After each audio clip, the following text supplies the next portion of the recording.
Mon fils pensait que je ne l'avais pas vu cacher quelque chose d'étrange dans ma boîte de pêche. Je l'ai discrètement déplacé dans sa voiture quand il a tourné le dos. 30 minutes plus tard, la police est arrivée. Mon fils pensait que je n'avais pas remarqué quand il a glissé quelque chose dans ma boîte à matériel de pêche, agissant nonchalamment en s'éloignant. Mes 30 ans en tant que flic à Denver m'ont appris à repérer la tromperie. Quand j'ai ouvert cette boîte plus tard, ce que j'ai trouvé m'a glacé le sang. Pas seulement à cause de ce que c'était, mais parce que j'ai réalisé que mon propre fils essayait de me détruire. Il n'a rien vu venir. Cette histoire vous montrera exactement comment l'amour d'un père s'est transformé en un combat pour la survie. Mais d'abord, dites-nous dans les commentaires, que feriez-vous si votre propre enfant essayait de vous détruire?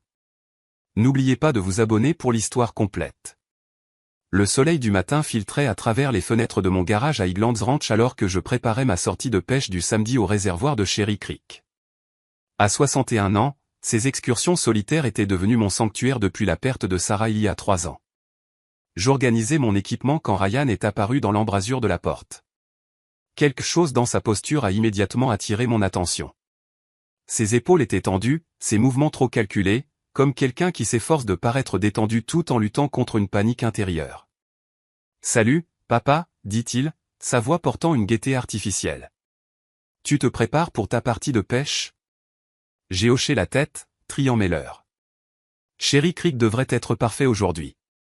Ryan s'est approché, et tous mes instincts criaient que quelque chose n'allait pas. Ses yeux n'arrêtaient pas de se poser sur ma boîte à matériel, puis de s'en détourner, pour y revenir encore. En tant qu'ancien détective de la police de Denver, j'avais passé 3 décennies à lire le langage corporel. « Ça te dérange si je jette un œil à ton installation ?» demanda-t-il, se dirigeant vers la boîte avant que je puisse répondre. Je l'observais attentivement. Sa respiration était courte, la sueur perlait sur son front malgré la fraîcheur de ce matin d'octobre.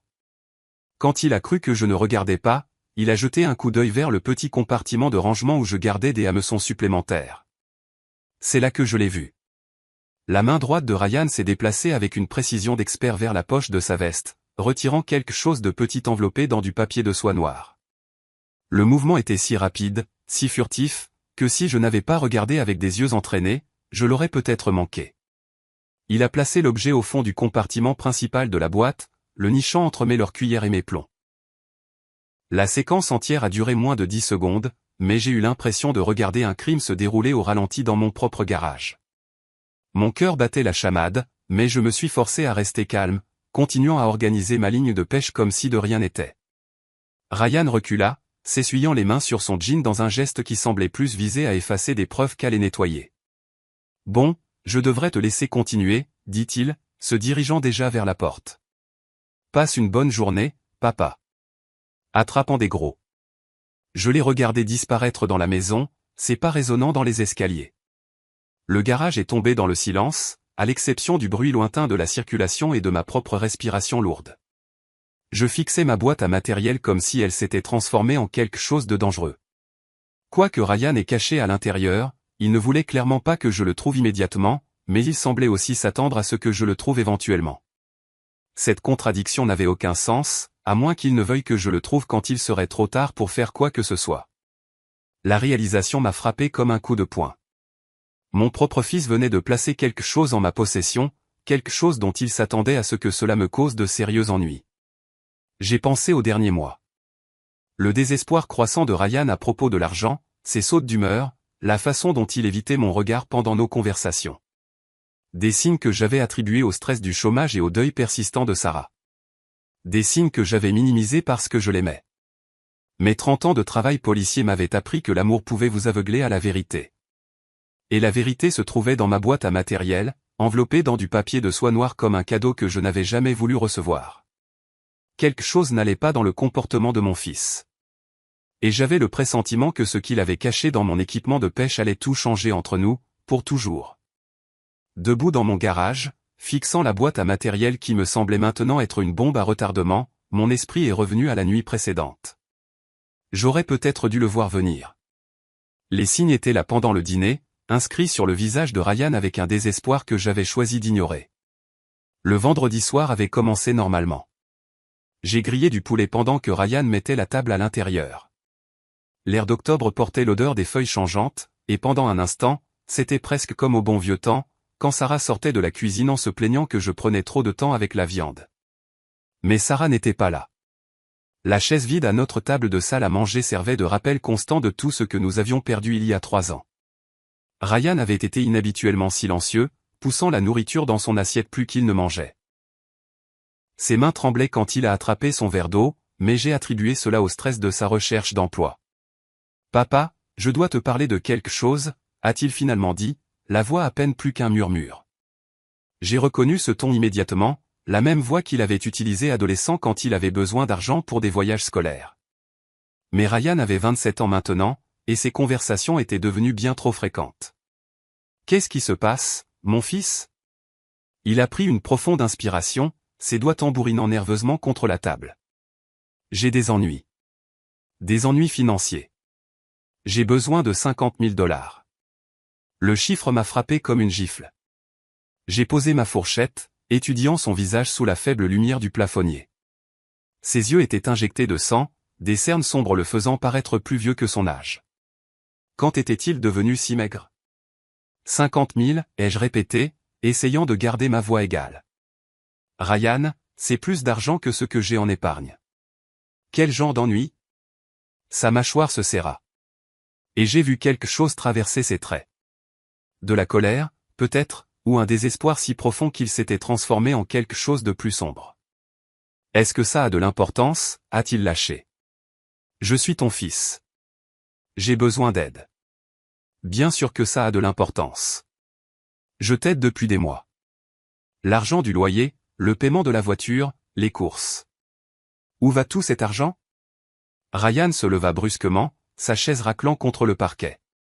Tu ne comprends pas, ces gens ? Ils ne sont pas patients. Ils ne vont pas attendre que je trouve une solution. Quels gens, Ryan ? Mais il s'éloignait déjà, se dirigeant vers les escaliers. Laisse tomber. Je trouverai autre chose. Je l'ai appelé, mais la seule réponse a été la porte de sa chambre qui a claqué. Je suis resté seul à table, entouré de nourriture à moitié mangée, et la certitude grandissante que mon fils était impliqué dans quelque chose de bien pire que le chômage. Le reste de la soirée s'est déroulé dans un silence inconfortable. J'ai fait la vaisselle, regardé les nouvelles, suivi ma routine habituelle pendant que Ryan restait enfermé dans sa chambre. Je pouvais l'entendre faire les 100 pas au-dessus de moi, parlant parfois au téléphone à voix basse et pressée. Maintenant, debout dans mon garage 12 heures plus tard, ses appels téléphoniques feutrés prenaient un sens nouveau et sinistre. Ryan ne cherchait pas une aide légitime la nuit dernière. Il me testait, pour voir si je lui donnerais volontairement l'argent dont il avait besoin. Quand j'ai refusé, il est passé au plan B. Ce qui était enveloppé dans ce papier de soie noire dans ma boîte à matériel était la police d'assurance de Ryan, sa façon d'obtenir ce dont il avait besoin, peu importe ce que cela me coûterait. J'ai pensé à Sarah, à ce qu'elle dirait si elle pouvait nous voir maintenant. Elle avait toujours été la pacificatrice dans notre famille, trouvant des compromis là où je ne voyais que du noir et blanc. Mais même Sarah aurait eu du mal avec ça.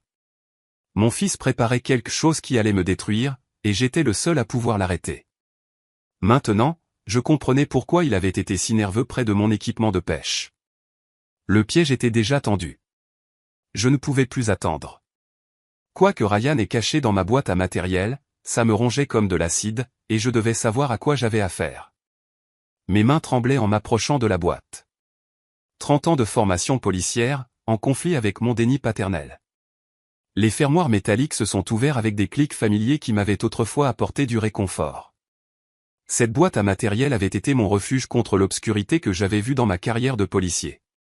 Maintenant, elle me semblait contaminée. J'ai soulevé le plateau supérieur, révélant le compartiment principal. Là, niché entre ma cuillère argentée préférée et mes plombs, se trouvait le papier de soie noire que Ryan avait si soigneusement placé. Mon cœur martelait alors que je le déballais avec des doigts tremblants. Le papier de soie est tombé pour révéler un sachet en plastique transparent contenant une poudre blanche. Même sans test, je savais exactement ce que je regardais. J'avais vu assez de fentanyl dans les salles des scellés pour le reconnaître instantanément. Le sachet était lourd, peut-être 50 grammes. Valeur à la revente de 15, peut-être 20 000 $. Plus qu'assez pour constituer une intention de distribuer en vertu de la loi fédérale. Plus qu'assez pour détruire ce qui restait de ma vie. Je me suis affalé sur mon établi. Le sachet semblait être du plomb en fusion dans ma paume. Le garage tournait autour de moi alors que toute l'étendue de la trahison de Ryan s'est abattue sur moi comme une avalanche. Mon fils était toxicomane. Les signes que j'avais manqués ont soudainement flamboyé dans ma mémoire comme des avertissements au néon. La perte de poids, les yeux injectés de sang, les sautes d'humeur que j'avais attribuées au deuil et au chômage.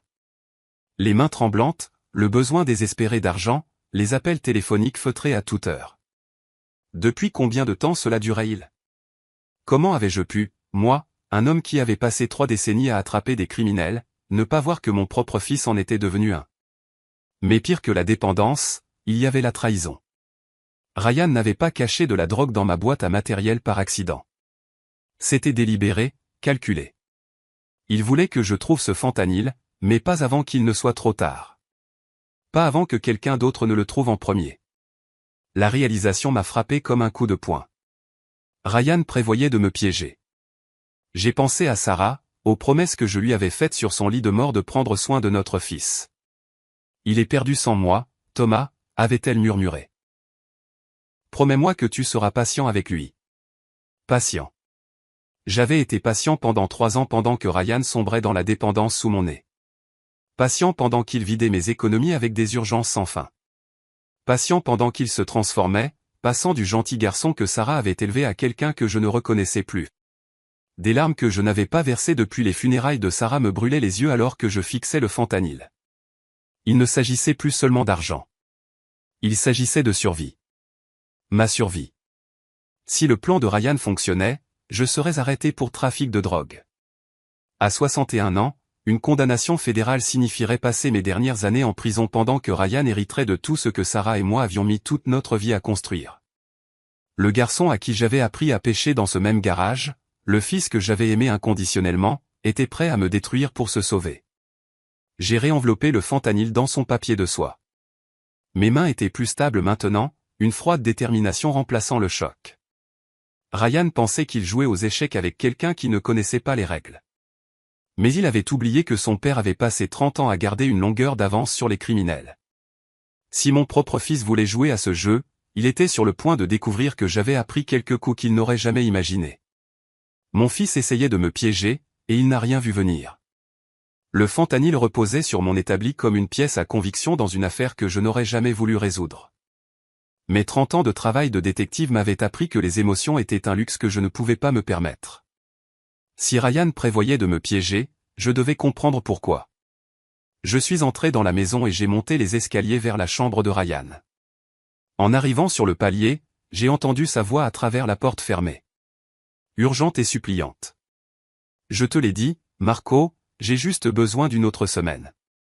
Mon père fait des difficultés pour l'argent, mais j'y travaille, Marco. Je me suis collé le dos contre le mur du couloir.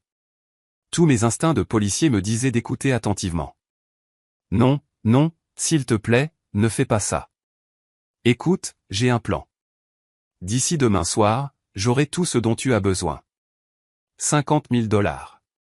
Comme convenu. 50 000 $. La même somme que Ryan avait exigée au dîner. Mon sang s'est glacé alors que les pièces du puzzle commençaient à s'assembler.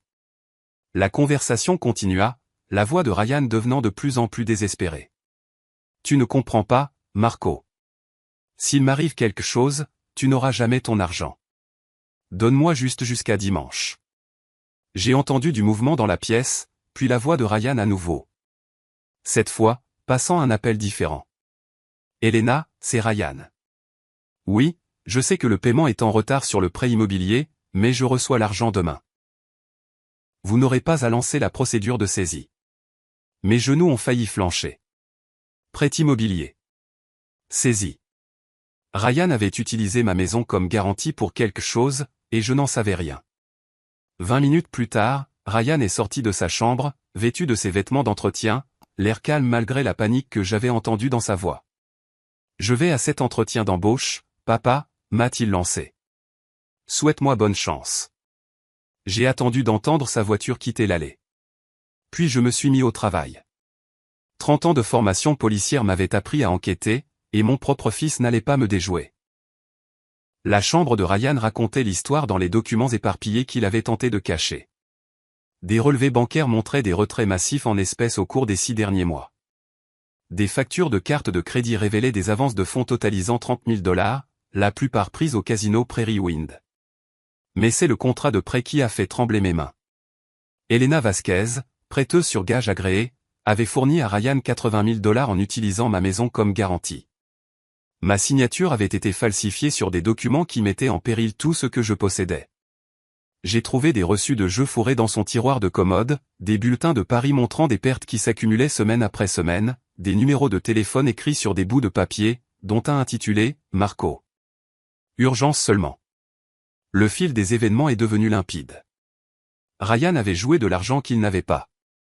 Lorsque les dettes de casino se sont accumulées, il a emprunté à Elena Vasquez, falsifiant ma signature pour utiliser la maison comme garantie. Quand cet argent s'est épuisé, il s'est tourné vers Marco Santos pour de la drogue, prévoyant probablement de la vendre pour payer ses autres dettes. Maintenant, les deux créanciers se rapprochaient. Marco voulait 50 000 $ pour dimanche, sinon Ryan ferait face à des conséquences bien au-delà de la ruine financière. Elena saisirait ma maison si son prêt n'était pas remboursé dans les jours qui suivaient. Et Ryan, pris au piège entre deux personnes dangereuses, avait décidé de sacrifier son père pour se sauver. Le coup monté ne visait pas seulement à obtenir de l'argent. Il s'agissait d'éliminer la seule personne qui pouvait l'empêcher de perdre tout ce que j'avais mis toute ma vie à construire. J'étais assis, entouré des preuves de la trahison de mon fils.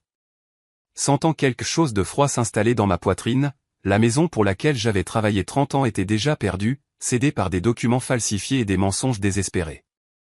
Assis dans la chambre de Ryan, entouré des preuves de sa trahison, j'ai senti les dernières traces de sentiments paternels s'évanouir. Il ne s'agissait plus d'aider un fils en difficulté. Il s'agissait de survie. J'ai photographié les documents de prêt et les reçus de jeu avec mon téléphone avant de les remettre à leur place. Si cela allait au tribunal, j'aurais besoin de preuves que Ryan avait falsifié ma signature et volé ma maison. Mais d'abord, je devais m'occuper de la menace immédiate. Le fentanyl dans ma boîte à matériel était un pistolet chargé pointé sur mon avenir, et je n'allais pas laisser Ryan appuyer sur la détente. Je suis retourné au garage, mais pas ferme et déterminé. 30 ans de travail policier m'avaient appris que la meilleure défense est souvent l'attaque. Ryan pensait jouer aux échecs avec un amateur, mais il était sur le point de découvrir que son père avait appris quelques tours durant sa carrière. Le fentanyl était exactement là où je l'avais laissé, enveloppé dans du papier de soie noire. Je l'ai ramassé, sentant son poids dans ma paume. 50 grammes de poudre blanche qui pouvait détruire ma vie ou la sauver, selon l'endroit où il finirait. À travers la fenêtre du garage, je pouvais voir la Honda Civic de Ryan garée dans l'allée. Une voiture de 10 ans que je l'avais aidé à acheter quand il avait obtenu son diplôme. À l'époque où je croyais encore qu'il ferait quelque chose de sa vie. J'ai entendu la porte d'entrée s'ouvrir et la voix de Ryan appeler « Papa, ma voiture fait encore des bruits bizarres. Je vais prendre un Uber pour l'entretien pour être sûr. Je ne veux pas risquer de tomber en panne. » Parfait. Un autre mensonge à ajouter à sa collection, mais celui-ci jouait en ma faveur. Bien pensé, mon fils, ai-je répondu. Mieux vaut prévenir que guérir. J'ai attendu d'entendre l'Uber arriver et les pas de Ryan s'éloigner sur le trottoir. Puis j'ai trouvé les clés de sa voiture accrochées au crochet près de la porte de derrière, là où il les laissait toujours. Le coffre de la Honda s'est ouvert avec un léger clic. À l'intérieur se trouvaient des câbles de démarrage, une roue de secours, un vieux sac de sport qu'il n'avait pas utilisé depuis des mois.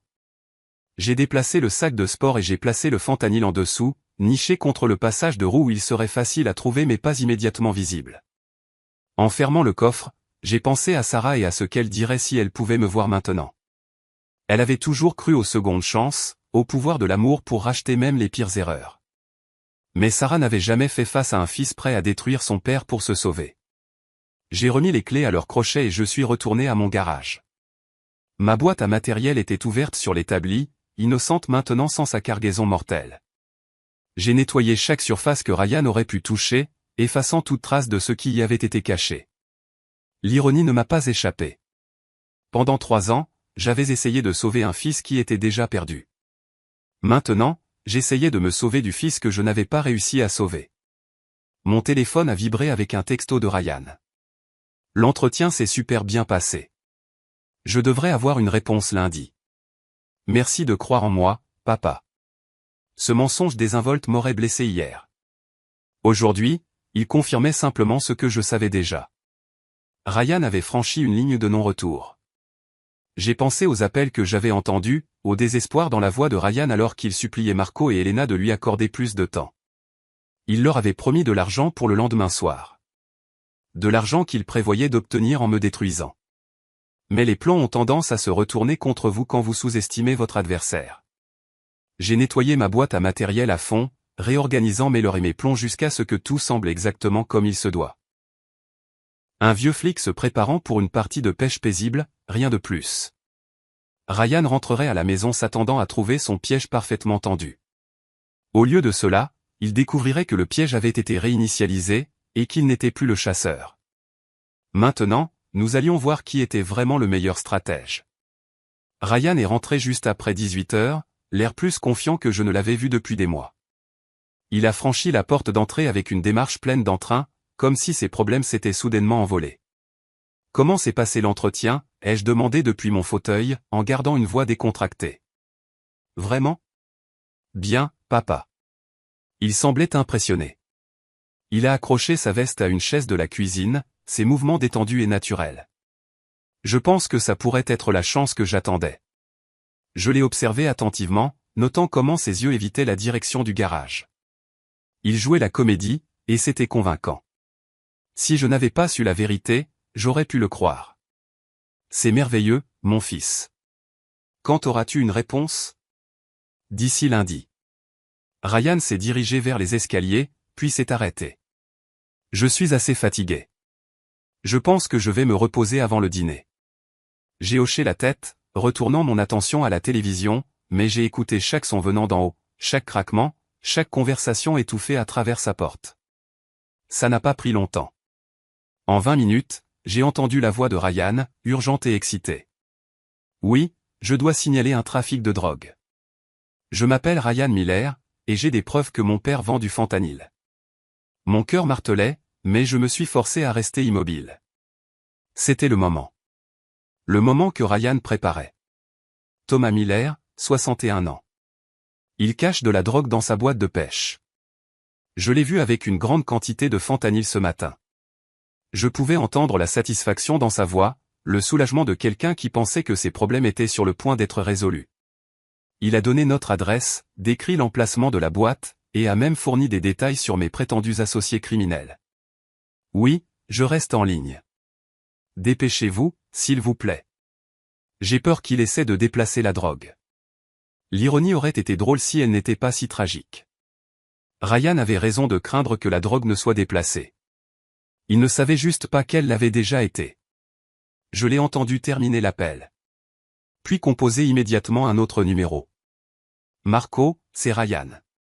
Ouais, c'est fait. Les flics sont en route pour arrêter mon père. Tu auras ton argent d'ici demain. Puis un troisième appel. Elena, tout se passe comme prévu. Une fois qu'il sera arrêté, j'aurai accès à tout. Votre prêt sera remboursé en totalité. J'étais assis dans mon salon, écoutant mon fils orchestrer ma destruction avec une efficacité criminelle. Une partie de moi était impressionnée par sa minutie. Le reste de moi se sentait mal. 15 minutes plus tard, j'ai vu la première voiture de police entrer dans mon allée, suivie de 2 autres véhicules et d'une berline banalisée. À travers la fenêtre, j'ai reconnu la détective Sarah Rodriguez, mon ancienne collègue de la police de Denver. Ryan est descendu, son visage un masque d'innocence concerné. « Papa, il y a des voitures de police dehors. Qu'est-ce qui se passe ?» Sa performance était impeccable. Si je n'avais pas entendu ses appels, j'aurais pu croire que sa confusion était réelle. La sonnette a retenti, vive et autoritaire. C'était le moment. Ryan s'est dirigé vers la porte, mais je me suis levé le premier. Je m'en occupe, mon fils. En me dirigeant vers la porte d'entrée, j'ai aperçu le reflet de Ryan dans le miroir du couloir. Juste un instant, quand il pensait que je ne regardais pas, son masque est tombé. L'expression en dessous était froide, calculatrice et totalement sans remords. Les agents étaient sur le point d'arriver et mon fils n'avait aucune idée que son plan parfait était sur le point de se retourner complètement contre lui. J'ai ouvert la porte d'entrée pour trouver la détective Sarah Rodriguez sur mon porche, flanquée de 2 agents de la DEA en tenue tactique. Derrière elle, d'autres officiers sécurisaient le périmètre de ma propriété. « Bonjour, Thomas, » dit Sarah, sa voix professionnelle mais pleine de regrets. « Nous devons parler. » « Bien sûr, Sarah, entrez. » Ryan s'est avancé, son visage montrant une confusion concernée. « Détective Rodriguez, de quoi s'agit-il? Mon père a-t-il des ennuis ?» Les yeux de Sarah passaient de l'un à l'autre, lisant la dynamique avec l'habileté d'une vétéran de 20 ans. « Nous avons reçu un rapport de trafic de drogue à cette adresse. Nous avons un mandat pour perquisitionner les lieux. » Trafic de drogue. La voix de Ryan portait un choc parfait. « C'est impossible. Mon père ne ferait jamais. »« Tout va bien, mon fils, » dis-je calmement. « Laisse-les faire leur travail. » L'agent principal de la DEA, un homme sévère d'une quarantaine d'années, s'est avancé. « Monsieur Miller, nous avons des informations selon lesquelles vous stockez du fentanyl dans votre boîte de pêche. » Les yeux de Ryan s'illuminèrent d'une coopération serviable. « Oh, c'est dans le garage. Je peux vous montrer exactement où c'est. » J'ai suivi le groupe jusqu'à mon garage, observant la démarche assurée de Ryan. Il était si certain de sa victoire, si sûr que son plan se déroulait parfaitement. La voilà. Ryan a montré ma boîte à matériel. Papa travaillait avec ce matin, il avait l'air vraiment nerveux. L'agent de la DEA s'est approché avec une prudence d'expert, photographiant sous plusieurs angles avant d'ouvrir les fermoirs. Ryan s'est rapproché, l'anticipation émanant de chacun de ses gestes. L'agent a soulevé le plateau supérieur, révélant ma collection organisée de l'or et de plomb. Il a méthodiquement fouillé chaque compartiment, retirant les objets et les examinant attentivement. Rien. L'agent a levé les yeux, la confusion plissant son visage. Monsieur Miller, nous ne trouvons aucune substance contrôlée. Le visage de Ryan est devenu blême. C'est impossible. Je l'ai vu mettre quelque chose dedans ce matin. Vérifie encore, mon fils, dis-je doucement. Qu'est-ce que tu as cru voir exactement? Le sang-froid de Ryan commença à se fissurer. Il y avait quelque chose enveloppé dans du papier de soie noire. J'en suis sûr. Sarah Rodriguez étudia Ryan avec un nouvel intérêt. Vous semblez très certain du contenu de la boîte de votre père. Pourquoi donc? La bouche de Ryan s'ouvrit et se ferma comme un poisson hors de l'eau. J'essayais juste d'aider. J'ai cru voir quelque chose de suspect. L'agent principal a terminé d'examiner la boîte. Rien ici. Devrions-nous étendre la fouille? Attendez, dit Sarah, ses instincts de détective en alerte. Ryan, c'est vous qui avez appelé pour donner cette information, n'est-ce pas? Le visage de Ryan est devenu rouge. J'étais juste un citoyen concerné. Si je me suis trompé. Fouillons votre véhicule, interrompit Sarah, le ton n'étant plus amical. Ma voiture? La voix de Ryan s'est brisée. Pourquoi fouilleriez-vous ma voiture? C'est moi qui ai signalé ça. Mais les agents se dirigeaient déjà vers la Honda Civic. Ryan suivit, sa démarche assurée remplacée par un pas traînant et nerveux. Le coffre s'ouvrit avec un léger clic. L'agent principal a déplacé le sac de sport et la roue de secours, puis s'est arrêté. Sa main est ressortie tenant un sachet en plastique transparent rempli de poudre blanche, enveloppé dans le familier papier de soie noire. Ryan Miller, dit Sarah, la voix froide comme l'acier. Vous êtes en état d'arrestation pour possession de fentanyl avec intention de le distribuer et pour dépôt de fausses déclarations à la police. Le visage de Ryan passa par le choc, la panique, puis un calcul désespéré. C'est un coup monté. C'est mon père qui a mis ça là. Il essaie de me piéger. Vraiment, demanda Sarah. Alors pourquoi nous avez-vous appelé pour fouiller sa boîte de pêche au lieu de votre voiture? Alors que les menottes se refermaient autour des poignets de Ryan, il me regarda avec une haine pure. C'est toi qui as fait ça. Tu l'as déplacé. J'ai soutenu son regard fermement. Mon fils, je n'ai aucune idée de ce dont tu parles. L'expression de choc sur le visage de mon fils disait tout. Il ne s'était jamais attendu à ce que son père soit le meilleur stratège. 3 semaines plus tard, j'étais assis au tribunal du comté de Denver, regardant mon fils faire face aux conséquences de ses choix. Ryan paraissait plus petit dans sa combinaison orange, la confiance qu'il avait définie complètement effacée. Le procureur fédéral a exposé l'affaire avec une précision clinique. 50 grammes de fentanyl, valeur marchande de $20 000, intention de distribuer, dépôt de fausses déclarations, tentative de piéger un membre de sa famille.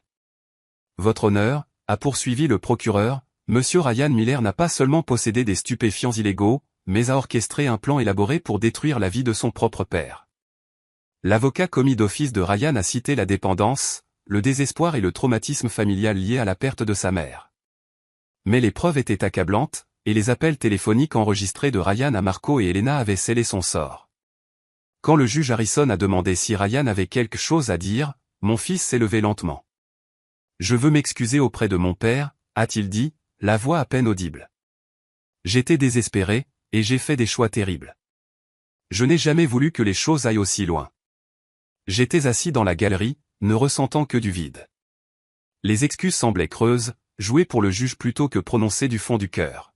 « Ryan Miller, a dit le juge Harrison, vous êtes condamné à 5 ans de prison fédérale pour trafic de drogue et complot. » Le son du marteau a résonné dans la salle d'audience comme une porte se fermant sur 30 ans de paternité. Mais l'arrestation de Ryan n'avait résolu qu'une partie de mes problèmes. Elena Vasquez détenait toujours des documents falsifiés revendiquant la propriété de ma maison. Marco Santos avait disparu après l'arrestation de Ryan, évitant l'attention de la police. J'ai passé des semaines à travailler avec mon avocat pour prouver que les documents de prêt étaient frauduleux. La signature falsifiée était évidente une fois que les experts l'ont examinée, et les aveux de Ryan ont aidé à établir la chronologie de la tromperie. La bonne nouvelle, a expliqué mon avocat, c'est que les documents frauduleux sont nuls et non avenus. Votre maison n'a jamais été légalement en danger. Elena Vasquez a fui l'État pour éviter les poursuites. La détective Rodriguez me tenait informé de l'enquête en cours. Nous travaillons avec les marshals fédéraux pour retrouver Elena et Marco. La coopération de Ryan pourrait réduire sa peine, mais il risque de purger au moins 3 ans. 3 ans minimum. Mon fils aurait 30 ans à sa libération. J'en aurais 64, si je vivais jusque-là. La maison semblait différente maintenant, plus vide d'une manière qui n'avait rien à voir avec l'absence physique de Ryan. Je parcourais les pièces où nous avions partagé des repas, regardé la télévision, discuté de responsabilité. Les souvenirs me semblaient contaminés par la connaissance de sa trahison. 2 mois après la condamnation de Ryan, j'ai pris une décision qui aurait été impensable auparavant. J'ai mis la maison en vente. « Tu es sûr, Thomas ?» a demandé Sarah Rodriguez. « C'est ta maison. » La maison de Sarah. « Sarah est partie », ai-je répondu. « Et le fils que j'ai élevé n'existe plus. Il est temps de repartir à zéro. » L'agent immobilier a dit que je pouvais m'attendre à une vente rapide sur le marché dynamique de Denver. J'ai commencé à trier 30 ans de souvenirs accumulés, décidant ce qui méritait une place dans ma nouvelle vie et ce qui appartenait au passé. Certains chapitres se terminent par une célébration. D'autres par un soulagement. Celui-ci s'est terminé par l'acceptation que la famille pouvait trahir la plus profonde confiance. Mais la survie signifiait choisir son propre bien-être plutôt que l'obligation envers ceux qui vous détruiraient. 6 mois plus tard, je me tenais sur le balcon de mon nouvel appartement à Boulder, Colorado, regardant le lever du soleil peindre les rocheuses d'or et de pourpre. La vue était spectaculaire, rien à voir avec les rues de banlieue de Highlands Ranch, où j'avais passé 30 ans à construire une vie qui, en fin de compte, appartenait à quelqu'un d'autre. La maison s'est vendue en 2 semaines. Après avoir remboursé l'hypothèque et les frais juridiques, j'avais assez pour acheter ce petit appartement content et repartir à zéro. Pas de dette, pas d'obligation, pas de membres de la famille qui pourraient me trahir pour leur propre gain. Je n'ai gardé que ce qui comptait. Les photos de Sarah, mon équipement de pêche, et la sagesse durement acquise qu'un amour sans limite devient de la complaisance, et que la complaisance détruit à la fois celui qui donne et celui qui reçoit. Ryan m'a écrit 2 fois depuis la prison fédérale. Les 2 lettres sont restées non ouvertes sur mon comptoir de cuisine. Certains ponts, une fois brûlés, feraient mieux de rester en cendres. La détective Rodriguez m'a rendu visite le mois dernier avec des nouvelles. Marco Santos avait été arrêté à Phoenix, faisant face à des accusations qui le maintiendraient en prison plus longtemps que Ryan. Elena Vasquez restait une fugitive, mais son réseau de prêts usuraires a été démantelé. « Regrettes-tu parfois comment ça s'est terminé ?» m'a demandé Sarah alors que nous partagions un café dans mon nouveau salon. « Je regrette que ça ait dû se terminer de cette façon », ai-je répondu. Mais je ne regrette pas de m'être protégé de quelqu'un qui m'aurait détruit sans hésitation. La vérité était plus simple que le regret ou le pardon. J'avais élevé un fils qui était devenu un étranger, Aimer quelqu'un qui voyait cet amour comme une faiblesse à exploiter. Face au choix entre sa survie et la mienne, Ryan a choisi la sienne. J'ai simplement fait le même choix. Ma boîte à matériel était dans le coin, nettoyée et réorganisée, attendant les sorties du week-end vers les lacs de montagne, où l'eau est claire et les poissons ne mentent pas sur leurs intentions. Des plaisirs simples pour un homme qui avait appris à apprécier la simplicité. Parfois, les personnes les plus proches de nous deviennent les plus grandes menaces pour notre bien-être. Parfois, se protéger signifie accepter que la famille peut être l'ennemi. Parfois, la leçon la plus difficile de la vie est d'apprendre quand s'éloigner de ceux que l'on aime le plus. J'avais passé 61 ans à apprendre cette leçon. Ryan avait le reste de sa vie pour l'apprendre aussi. À travers le parcours de Thomas, nous découvrons que l'amour authentique exige de la sagesse, pas seulement des sacrifices. Les histoires de nos aînés nous enseignent que permettre un comportement nuisible n'est pas de la compassion, c'est de la complicité. Dieu a conçu les familles pour nourrir la croissance, pas pour abriter la destruction. Quand des histoires de trahison se déroulent au sein de nos propres foyers, nous faisons face au test de foi le plus difficile, choisissant l'appel de Dieu à la sagesse plutôt que nos attachements émotionnels. Des histoires de trahison comme celle de Thomas et Ryan révèlent comment la dépendance et le désespoir peuvent transformer des êtres chers en étrangers. Pourtant, Dieu ne nous abandonne jamais dans ces vallées sombres. Il nous donne le discernement pour reconnaître quand l'amour est devenu de la manipulation, quand la loyauté familiale est devenue de l'autodestruction. La formation de policier de Thomas n'était pas seulement une préparation de carrière. C'était la manière de Dieu de l'équiper pour ce test ultime. Les histoires de nos aînés parlent souvent d'un amour exigeant, de tracer des limites qui semblent dures, mais qui préservent ce qui compte le plus. L'amour de Dieu pour nous inclut de nous apprendre à valoriser la vie qu'il nous a donnée suffisamment pour la protéger, même de notre famille. Quand Ryan a choisi le fentanyl plutôt que le caractère, quand il a choisi la tromperie plutôt que l'honnêteté, Dieu avait déjà placé en Thomas la force de répondre avec justice plutôt qu'avec complaisance. Les histoires les plus profondes nous rappellent que Dieu nous appelle à être de bons intendants de nos propres âmes. Parfois, sa plus grande miséricorde est de nous donner la permission de nous éloigner de ceux qui nous entraîneraient dans leurs ténèbres. Si cette histoire a touché votre cœur, veuillez partager vos pensées dans les commentaires ci-dessous. Avez-vous déjà été trahi par quelqu'un en qui vous aviez une confiance totale? Comment avez-vous trouvé la force de vous protéger? N'oubliez pas de vous abonner à notre chaîne pour plus d'histoires sur la résilience, la famille et le courage de repartir à zéro. Rappelez-vous, parfois le plus grand acte d'amour est de refuser d'être détruit par ceux qui vous sacrifieraient pour leur propre salut.